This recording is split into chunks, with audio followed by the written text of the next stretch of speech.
सिंध धरती पंहिंजी कुख मां हमेशह जोधनि जवाननि सूर्य सपूत ऐं अज़ीम लीडरनि ऐं अॻवाननि खे जनमु ॾिनो आहे, जिन पंहिंजी हयाती ग़रीब क़ौम ऐं आवाम लाइ वक़फ़ करे उहो साबित कयो त हीअ हयाती हक़ीक़त में ख़ुदा ताला जे तरफ़ां इंसान ज़ात जी ख़िदमत करण लाइ अता कई वई आहे ऐं उहे अज़ीम लीडर ग़रीब ऐं लाचार क़ौम जो आवाज़ बणिजी पंहिंजो नालो ताहयात वक़्त जी दीवारनि ऐं मौजुनि ते लिखी विया आहिनि।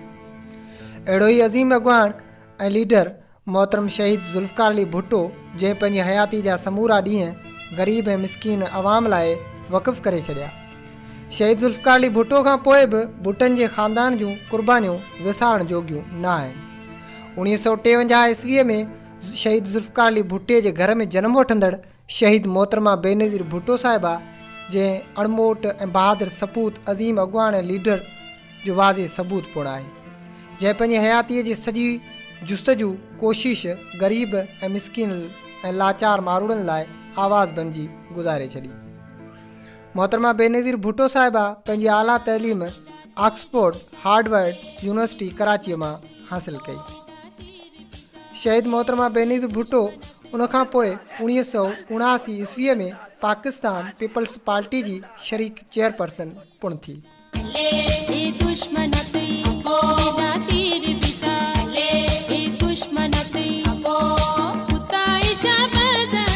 चीफ जस्टिस की भी कुर्बानी की जाती, जजेस की भी कुर्बानी की जाती।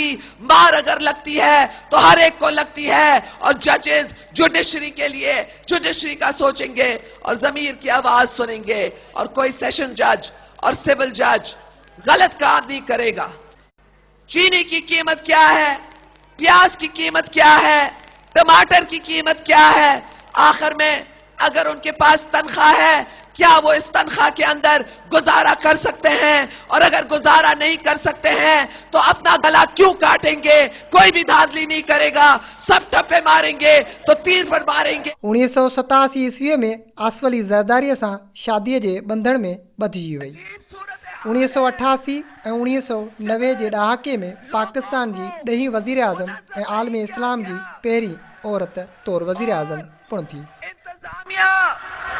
का साथ नहीं दिया गया।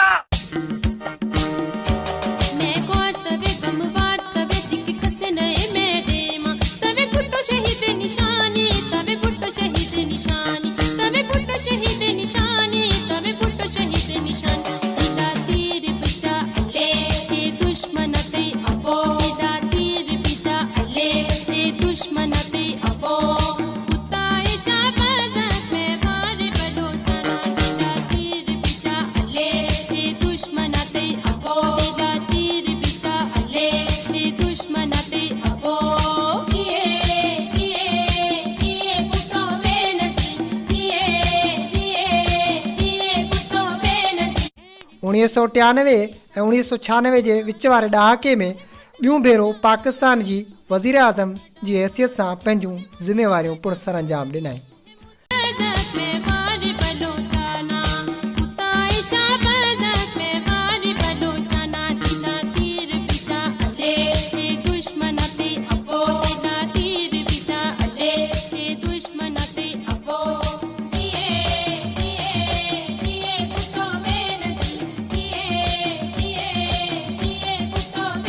उनखां पोइ 2007 में 8 साल जलावतनी खां पोइ पंहिंजे वतन पाकिस्तान वापसि आई।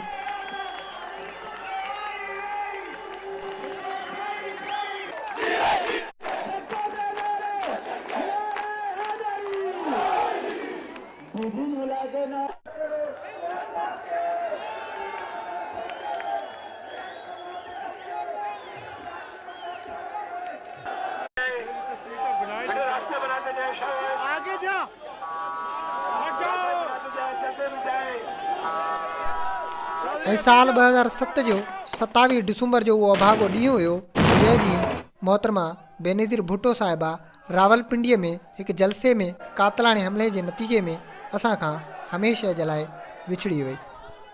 जेतोणीकि अॼु जिस्मानी तौर ते शहीद मोहतरमा बेनज़ीर भुट्टो असां खां विछड़ी वई आहे, पर अॼु बि संस जज़्बा, संस एहसास, संस ॻाल्हियूं, संस तक़रीरूं असांजे एहसासनि सां जुड़ियल ऐं असांजे दिलनि में महफ़ूज़ आहिनि।